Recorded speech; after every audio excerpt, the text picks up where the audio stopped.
제가요, 어떻게 살아왔는지 아세요? 그리고 저는 고아원에서 자랐어요. 고아원에서 저는 가족이 뭔지도 모르고 자랐어요. 그리고 저는 입양이 되었어요. 입양은요, 저한테 새로운 지옥을 열어준 거였어요. 저는 8살 때부터 학교가 끝나면 밭일을 해야 했어요. 밭을 갈고, 김을 메고, 허리가 끊어질 것처럼 아파도 아무 말도 못했어요. 왜냐하면 그 사람들은 저를 가족이라고 부르지 않았으니까요. 그냥 일하는 사람이었어요. 안녕하세요. 오늘도 사연 나팔수를 찾아주셔서 너무 감사드립니다. 오늘은 서울에 사시는 강서윤님의 사연을 전해드리려고 합니다. 고아원에서 8살까지 성장하였고 이후에 입양되었지만 너무 힘든 고통을 견뎌야만 했던 사연입니다. 그럼 사연부터 전하겠습니다. 안녕하세요. 구독자 여러분. 저는 30대 중반의 강서윤이라고 합니다. 제 인생을 돌아보면 정말 말도 안 되는 일들을 겪어왔다고 생각합니다. 여러분들은 살면서 가장 힘들었던 순간이 언제인가요? 저는요, 가장 가까운 사람들에게 배신을 당하고 세상의 끝에 혼자 버려진 기분을 느꼈던 순간이었습니다. 아니, 그 사람들이 정말 제가 가족이라고 부를 수 있는 사람들이 맞았을까요? 아직도 이해할 수 없습니다. 왜 제가 그들 사이에서 그토록 고통을 받아야만 했는지 말이죠. 하지만 지금 이렇게 제 이야기를 들려드릴 수 있다는 건 어쩌면 저에게도 조금의 행운이 남아 있었던 게 아닐까 싶습니다. 아마도 여러분들은 이런 제 이야기가 도대체 무슨 말인지 궁금하실 겁니다. 제 이야기를 끝까지 들어주신다면 분명 여러분도 저와 같은 감정을 느끼시게 될 겁니다. 제가 태어나던 날로 돌아가 볼까요? 어느 추운 겨울밤, 저는 서울의 한 작은 고아원 앞에 버려졌습니다. 태어난 지 얼마 되지 않은 저는 낡은 성인 남성용 셔츠에 둘둘 쌓인 채로 문 앞에 놓여 있었죠. 차가운 바닥에 누워있던 갓난아기. 아무것도 모르는 채로 차디찬 바람을 맞고 있던 저를 발견한 건 고아원의 원장 선생님이었습니다. 그분은 저를 품에 안고 따뜻한 이불로 감싸주었죠. 하지만 어린 저는 몰랐습니다. 그 따뜻한 품이 언젠가 저를 지옥 같은 곳으로 밀어넣게 될 줄은요. 여러분, 혹시 가족의 의미에 대해 생각해 보신 적 있으신가요? 저는요, 아주 어릴 때부터 가족이란 무엇인지 제대로 알지 못한 채 살아왔습니다. 고아원에서 자랐던 저는 가족이란 어떤 존재일까 하는 궁금증을 품고 살아왔죠. 그러던 어느 날 저에게도 가족이 생길 기회가 찾아왔습니다. 바로 입양. 저는 7살이 되던 해 한 가정으로 입양이 결정되었습니다. 고아원의 원장 선생님은 저에게 밝은 미소를 지으며 말했습니다. 서윤아, 이제 너도 엄마 아빠가 생기는 거야. 앞으로 행복한 날만 가득할 거야. 저는 그 말을 듣고 정말 기뻤습니다. 이제는 저도 진짜 가족이 생기는구나. 하지만 저는 몰랐습니다. 그 입양이 저를 또 다른 지옥으로 보내는 일이 될 줄은요. 입양 첫날 저는 기대에 가득 찬 마음으로 새 가정에 도착했습니다. 하지만 집을 보는 순간 어딘가 이상한 느낌이 들었죠. 제가 상상했던 것과는 너무도 달랐습니다. TV에서 보던 따뜻한 가정집이 아니라 낡고 오래된 시골 마을 한 구석에 있는 작은 농가였습니다. 집 앞에는 커다란 개 한 마리가 묶여 있었고 마당 한쪽에는 농기구들이 가지런히 놓여 있었습니다. 그제야 깨달았습니다. 이곳은 단순한 가정집이 아니라 일하는 곳이라는 것을요. 입양을 해준 부모님을 처음 만났을 때 저를 반겨주는 분위기가 아니었습니다. 엄마는 저를 쳐다보며 한숨을 쉬었고 아빠는 마치 짐을 옮겨온 것처럼 무심하게 저를 바라보았습니다. 그때 할머니가 제 머리를 쓰다듬으며 말했습니다. 어이구, 아직은 마른 꼬맹이네. 얼른 커야지. 그래야 손 하나라도 더 보탤 거 아니냐. 저는 그 말이 무슨 뜻인지 알지 못한 채 그저 낯선 환경에 적응하기 위해 애썼습니다. 하지만 이곳에서의 생활은 점점 이상한 방향으로 흘러갔습니다. 저는 학교에 다녀오면 책가방을 내려놓자마자 밭으로 가야 했습니다. 다른 친구들은 학교가 끝나면 놀이터에서 뛰어놀고 학원에 가고 집에서 간식을 먹으며 쉬었겠지만 저는 그럴 수 없었습니다. 엄마는 매일 저를 불러 세웠습니다. 그리고 차가운 목소리로 말했죠. 언제까지 그렇게 멍청하게 서 있을 거야?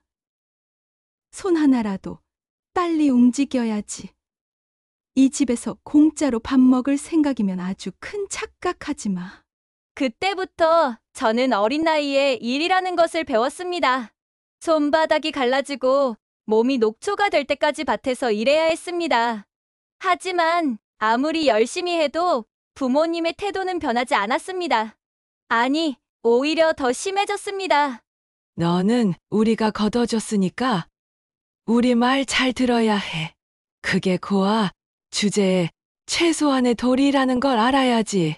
고아 주제의 그 말이 저의 가슴을 파고들었습니다. 입양된 저는 이 집의 아이가 아니라 일꾼일 뿐이었습니다.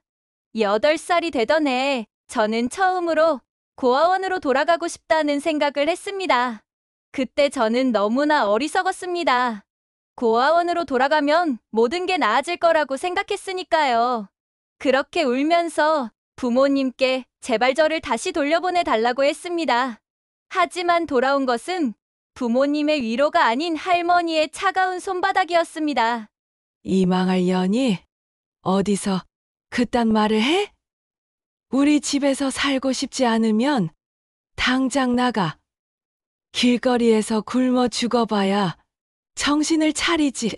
그 말을 들은 저는 더 이상 아무 말도 하지 못했습니다. 그날 이후로 저는 그냥 그 집의 그림자가 되었습니다.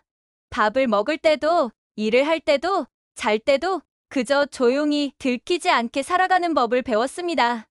이제 겨우 8살이었는데 제 삶은 벌써부터 포기라는 단어를 배워야 했습니다. 그런데 여러분, 이게 끝이 아닙니다. 이건 시작일 뿐이었습니다. 저는 앞으로 더 많은 배신과 절망을 겪어야 했습니다. 그리고 저는 그때까지도 제가 누구인지조차 알지 못한 채 살았습니다. 제가 왜 버려졌는지조차 모른 채 말입니다. 여러분, 저는요, 입양 후에야 비로소 깨닫게 되었습니다. 세상에는 가족이라는 이름을 가지고도 결코 가족이 될 수 없는 사람들이 있구나. 저는 그 사실을 온몸으로 배우며 살아야 했습니다. 어린 시절 저는 매일같이 맞으며 살았습니다. 할머니는 심기가 조금만 불편해도 손바닥을 날렸고 엄마는 밭일을 제대로 하지 못한다며 삽자루를 들었습니다. 아버지는 저를 아예 인간으로 보지 않았습니다. 제가 아무리 잘해도 결국 저는 고아일 뿐이었습니다. 그 사람들에게 저는 일할 수 있는 도구, 그 이상도, 그 이하도 아니었습니다. 그러던 어느 날 제가 초등학교 6학년이 되던 해였습니다. 집에서 국을 끓이다가 뜨거운 냄비를 엎질러 팔에 심한 화상을 입었습니다. 저는 너무 아파서 울부짖었습니다. 하지만 부모님은 저를 병원에 데려가지 않았습니다. 그깟 화상 정도로 병원 가겠다고? 배운 게 없으니 별걸 다 유난 떠네. 할머니는 오히려 저를 째려보며 말했습니다. 연놈이 일을 못하니까 이런 사고를 치는 거야. 쓸모없는 연. 그 말을 들은 저는 그때 처음으로 이 집에서 도망쳐야겠다는 생각을 했습니다. 그리고 저는 가출을 결심했습니다. 겨우 14살, 아무것도 모르는 어린 나이에 말이죠. 그날 새벽 저는 부모님의 지갑에서 2만 원을 훔쳤습니다. 그리고 무작정 집을 뛰쳐나왔습니다. 읍내까지는 한참을 걸어야 했습니다. 하지만 저는 뒤도 돌아보지 않고 걸었습니다. 나는 이제 자유야. 이제 이 지옥 같은 집을 떠날 수 있어. 그렇게 읍내에 도착해서 저는 시외버스를 타고 더 먼 곳으로 가기로 했습니다. 무작정 버스 터미널로 가서 가장 먼 곳으로 가는 버스표를 끊었습니다. 그리고 너무 피곤해서 잠깐 의자에 앉아 눈을 감았습니다. 그때는 몰랐습니다. 그 순간이 제 인생 최악의 실수가 될 줄은요. 이 망할 년이 감히 가출을 해! 정신이 번쩍 들었을 때 저는 아버지의 손에 머리채가 붙잡혀 있었습니다. 제 뺨을 후려치는 소리가 버스 터미널에 울려 퍼졌습니다. 죽을 때까지 맞아야 정신 차리지. 응? 버스 터미널 안의 사람들은 그 장면을 보고도 아무도 도와주지 않았습니다. 그저 수군거리며 저를 구경할 뿐이었습니다. 그렇게 저는 강제로 집으로 끌려갔고 그 이후로 더 심한 폭력을 당했습니다. 아버지는 저를 마당으로 끌고 나와 대나무 회초리로 내 몸이 피투성이가 될 때까지 때렸습니다. 엄마도 할머니도 아무 말도 하지 않았습니다. 아니, 오히려 그 상황을 당연하다는 듯 바라보고 있었습니다. 저는 그 순간 완전히 깨달았습니다. 이 사람들은 절대 내 가족이 아니야. 나는 이 집에서 사람이 아니라 그냥 물건일 뿐이야. 그렇게 저는 학교도 그만두게 되었습니다. 아버지는 말했습니다. 어차피 내년이 학교 가봤자 뭐해? 집에서 일이나 해. 너 같은 거 대학 보낼 돈 없어. 저는 눈물을 흘릴 힘도 없었습니다. 그냥 그렇게 살았습니다. 여러분, 이때 서윤이가 힘과 용기를 내고 꼭 이겨나가라고 응원하시면서 구독 한번 꼭 눌러주세요. 그럼 서윤이가 다시 용기를 내서 살아가려고 발부둥을 칠 거예요. 저는 학교를 그만둔 뒤 저는 매일 새벽부터 밭일을 하고 밥을 짓고 집을 청소하고 집안의 모든 일을 도맡았습니다. 마치 조선시대 노비처럼요. 그리고 저는 더 이상 말이 없어졌습니다. 아무리 맞아도, 아무리 억울해도, 아무리 힘들어도 그냥 무표정하게 견디는 방법을 배웠습니다. 그렇게 제 인생에서 희망이라는 단어는 사라져갔습니다. 하지만 이게 끝이 아니었습니다. 진짜 지옥은 그 다음부터였습니다. 저는 이때까지만 해도 제가 누구인지 몰랐습니다. 그리고 저를 낳아준 부모님이 어디에 있는지도 몰랐습니다. 하지만 저는 앞으로 상상도 못할 일을 겪게 됩니다. 그리고 저를 버린 부모님이 저를 찾으러 오게 됩니다. 과연 그들은 왜 저를 찾아온 걸까요? 저는 그들을 용서할 수 있을까요? 여러분, 저에게는 늘 궁금한 한 가지가 있었습니다. 대체 왜 나를 버렸을까? 어릴 때는 그 이유를 생각할 여유조차 없었습니다. 매일같이 살아남기 바빴으니까요. 하지만 이제는 알고 싶었습니다. 대체 어떤 이유로 나는 이 세상에 버려져야 했을까요? 그날은 평범한 하루였습니다. 늘 그랬듯이 저는 새벽에 눈을 뜨자마자 집안일을 하고 밭일을 하고 또 집으로 돌아와 저녁을 준비했습니다. 그런데 저녁 식사가 끝난 후였습니다. 누군가 대문을 두드렸습니다. 또 그 시간에 대문을 두드리는 사람이라니 평소 같았으면 그냥 무시했겠지만 그날따라 느낌이 이상했습니다. 그리고 엄마가 문을 열자 그 앞에는 한 남자와 한 여자가 서 있었습니다. 저는 그들을 처음 본 순간 무언가가 이상하다는 걸 직감했습니다. 그들은 낯선 사람이었지만 어딘가 저와 닮아 있었습니다. 남자는 묵묵히 저를 바라봤습니다. 여자는 울고 있었습니다. 그때였습니다. 서윤아, 우리 딸아, 그 말을 듣는 순간 저는 머리가 하얘졌습니다. 저는 꿈인지 생시인지 몰랐습니다. 이 사람들이 나를 버린 부모라고? 머릿속이 혼란스러웠습니다. 그리고 어릴 때부터 품고 있던 감정이 폭발했습니다. 지금 와서 부모라고요? 저는 울면서 소리쳤습니다. 내가 어떻게 살아왔는지 아세요? 왜 저를 버렸어요? 대체 무슨 이유로 저를 내다버린 거냐고요? 저는 온몸이 떨렸습니다. 분노와 슬픔, 배신감이 한꺼번에 밀려왔습니다. 하지만 그 사람들은 그저 조용히 저를 바라보며 눈물을 흘릴 뿐이었습니다. 그리고 저를 버린 이유를 들은 순간 저는 차마 아무 말도 할 수 없었습니다. 우리는 정말 가난했어. 그때는 밥조차 먹을 수 없었어. 아버지는 힘겹게 입을 열었습니다. 우리는 돈이 없었어. 집도 없었고 하루하루를 버티기도 힘들었어. 어머니는 오열하며 말을 이었습니다. 너를 굶기고 싶지 않았어. 그게 우리가 너를 버릴 수밖에 없었던 이유야. 그 순간 저는 숨이 턱 막혔습니다. 하지만 그게 무슨 변명이 되나요? 그럼 저를 버리고 어떻게 살았어요? 제 물음에 아버지는 조용히 고개를 숙였습니다.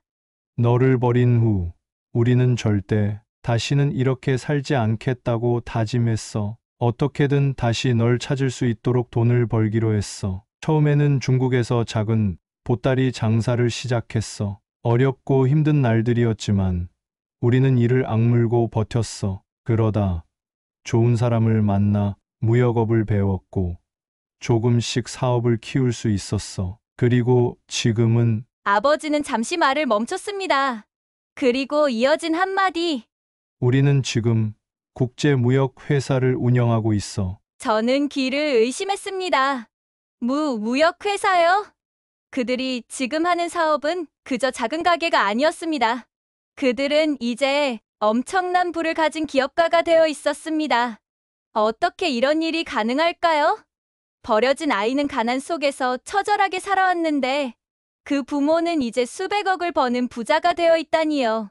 저는 차마 믿을 수 없었습니다. 그저 분노와 배신감만이 가슴속에 차올랐습니다.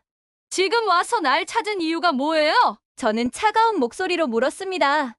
돈이 많아지니까 이제야 저를 찾고 싶어진 건가요? 지금 와서 부모라는 말을 하면 제가 기뻐할 줄 알았어요?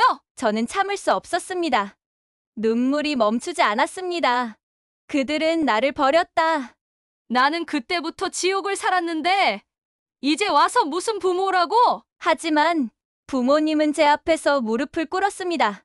서윤아, 우리는 정말 너를 찾고 싶었어. 그 어떤 날보다 너를 잃은 날이 가장 힘들었어. 널 찾기 위해 수많은 노력을 했지만 고아원의 정보가 폐쇄되어 있어서 어떻게도 찾을 수가 없었어. 하지만 이제라도 널 찾을 수 있게 되어서 정말 다행이야. 어머니는 울면서 제 손을 잡았습니다. 부탁이야. 한 번만 우리를 용서해 줄 수 없겠니? 저는 눈물을 흘리며 말했습니다. 저는 당장 용서할 수 없어요. 너무 힘들었어요. 너무 괴로웠어요. 그런데도 제가 왜 이렇게 아픈 마음이 드는지 모르겠어요. 저는 주먹을 꽉 쥐었습니다. 그리고 그들에게 등을 돌렸습니다. 전 시간이 필요해요. 부모님은 그저 조용히 제 등을 바라보았습니다. 이렇게 저는 새로운 갈림길 앞에 서게 되었습니다. 과연 저는 이 사람들을 진짜 가족으로 받아들일 수 있을까요? 여러분, 저는 평생을 원망하며 살았습니다.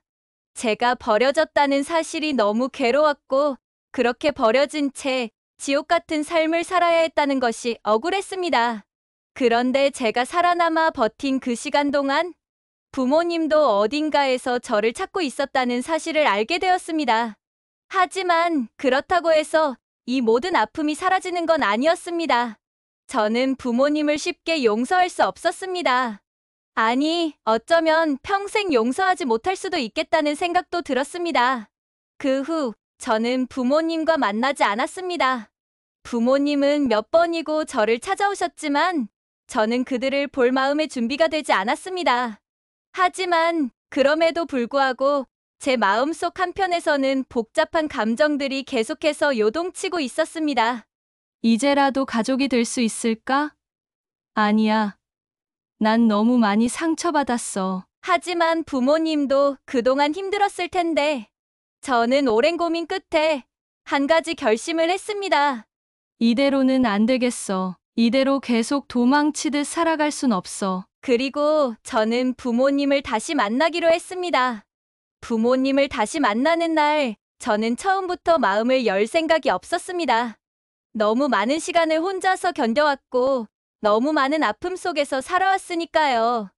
부모님은 다시 만나줘서 고맙다고 말했지만, 저는 그 말이 너무나 공허하게 들렸습니다. 우리는 조용한 카페에 마주 앉았습니다. 부모님은 제게 따뜻한 차를 건넸습니다. 하지만 저는 차가운 손으로 잔을 만지며 아무 말 없이 고개만 숙이고 있었습니다. 어머니가 먼저 입을 열었습니다. 서윤아, 우리한테 하고 싶은 말이 있니? 응, 저는 조용히 고개를 들었습니다. 그리고 제 안에 가득 차 있던 감정들이 터져 나오기 시작했습니다.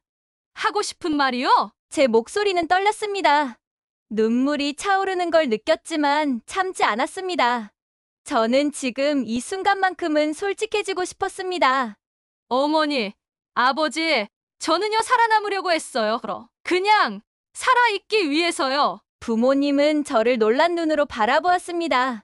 제가요 어떻게 살아왔는지 아세요? 저는 손을 꽉 쥐었습니다. 제가 태어나고 얼마 되지도 않아. 어머니, 아버지는 저를 버렸죠? 그리고 저는 고아원에서 자랐어요. 고아원에서 저는 가족이 뭔지도 모르고 자랐어요. 그냥 사라지는 친구들을 보면서 다음은 내 차례일지도 모른다고 생각하면서 살아왔어요. 제 목소리는 점점 흔들렸습니다. 그리고 저는 입양이 되었어요. 어머니, 아버지, 입양된 게 행복했을 거라고 생각하세요? 부모님은 아무 말도 하지 못했습니다. 아니요. 입양은요, 저한테 새로운 지옥을 열어준 거였어요. 울컥하며 눈물을 삼켰습니다.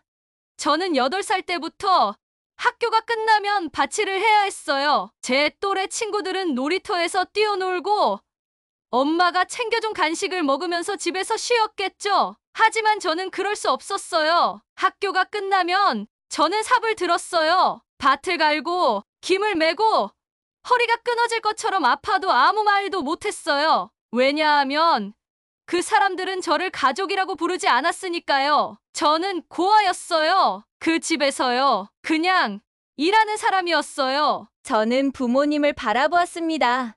아버지는 고개를 숙였고 어머니는 이미 눈물을 흘리고 있었습니다. 하지만 저는 멈추지 않았습니다. 제가 그 집에서 학대를 당했다는 사실 믿으시겠어요? 부모님은 조용히 고개를 들었습니다. 처음엔 작은 벌이었어요. 하지만 점점 심해졌어요. 말을 안 들으면 맞았고, 일을 못하면 맞았고, 그냥 숨을 쉬고 있다는 이유로도 맞았어요. 저는 팔을 걷어 올렸습니다. 이 상처 보이세요? 이거 제가 9살 때 국을 엎질러서 팔에 화상을 입었는데 그때 병원에 안 데려가 줬어요. 그냥 찬물에 씻으라고 했어요. 이대로 두면 낫겠지 하면서요. 부모님의 얼굴이 일그러졌습니다. 제가 가출을 시도한 적도 있어요. 그냥 너무 힘들어서요. 그때 저는 정말 죽을 것 같았어요. 더는 버티지 못할 것 같았어요. 저는 부모님을 똑바로 바라보며 말했습니다. 어머니, 아버지 전요. 가출을 했다가 붙잡혀서 그날 아버지한테 대나무 회초리로 맞았어요. 맞다가 기절했어요. 그런데도 아무도 저를 병원에 데려가지 않았어요. 제 눈에서는 눈물이 계속해서 흘러내렸습니다. 이게 제가 살아온 삶이에요. 어머니, 아버지 저한테 어떻게 용서하라고 하세요? 부모님은 아무 말도 하지 못했습니다. 아버지는 입술을 깨물었고 어머니는 얼굴을 감싸쥐며 오열하셨습니다. 저는 울면서 말했습니다. 저는 너무 힘들었어요. 정말 죽고 싶었어요. 근데 그때마다 참았어요. 그냥 살아남으려고 했어요. 제 목소리는 점점 작아졌습니다. 그런데 어머니, 아버지는요 그렇게 잘 살고 있었네요. 무역회사를 운영하면서요. 부모님의 얼굴에 깊은 절망이 서렸습니다. 그 순간 아버지가 조용히 말했습니다. 미안하다. 그 목소리는 너무나도 작았지만 너무나도 깊은 슬픔이 담겨 있었습니다. 어머니는 울면서 제 손을 잡았습니다. 서윤아, 우린 너한테 너무 큰 죄를 지었어. 우린 정말 너를 찾고 싶었어. 그런데 너무 늦어버렸어. 저는 조용히 말했습니다. 그럼 이제부터 어떻게 하실 거예요? 부모님은 저를 바라보며 한없이 눈물을 흘렸습니다. 내가 원한다면 우린 평생 내 앞에서 무릎 꿇고 살아갈 거야. 내가 원하는 대로 우린 할게. 그날 저는 부모님을 용서하지 않았습니다. 하지만 그들을 처음으로 진짜 부모로서 바라볼 수 있었습니다. 그리고 그렇게 우리는 조금씩 서로에게 다가가기 시작했습니다. 여러분은 가족을 용서할 수 있나요?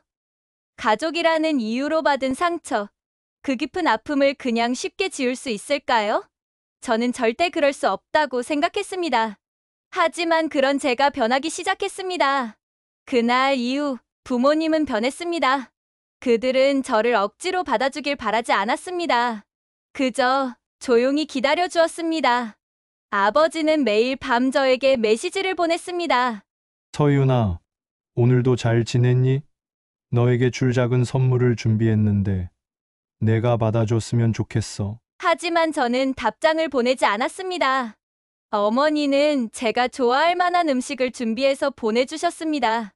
어릴 때 내가 좋아했던 음식이야. 내가 기억하고 있더라고. 그 한마디가 나의 얼어붙은 마음을 조금씩 녹여내었습니다.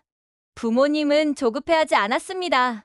저도 과거의 상처를 쉽게 지울 수 없었지만 우리는 서로를 위해 노력했습니다.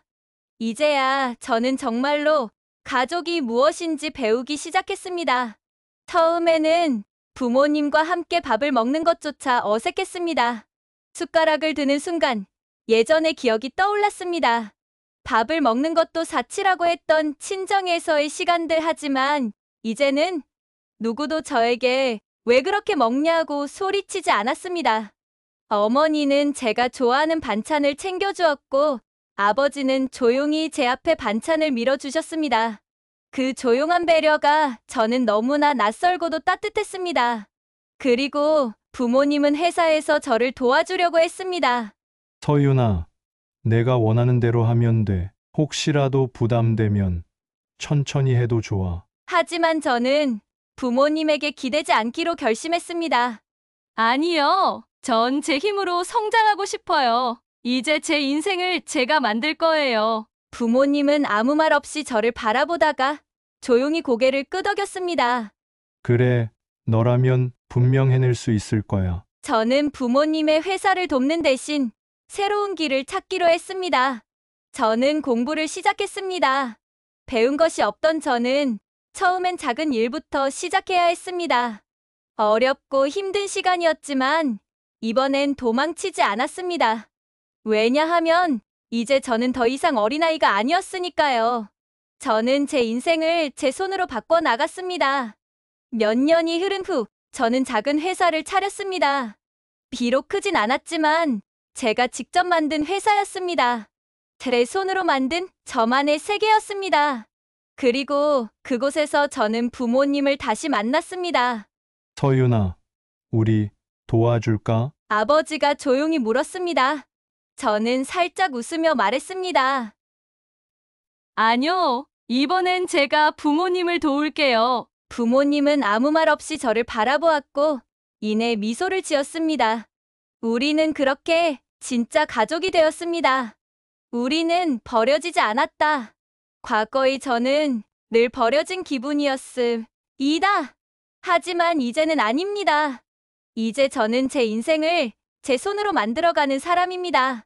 더 이상 누군가에게 상처받으며 살아가지 않을 것입니다. 더 이상 누군가에게 버려지지 않을 것입니다. 저는 이제 진짜 저 자신을 찾았습니다. 그리고 저는 가족을 찾았습니다.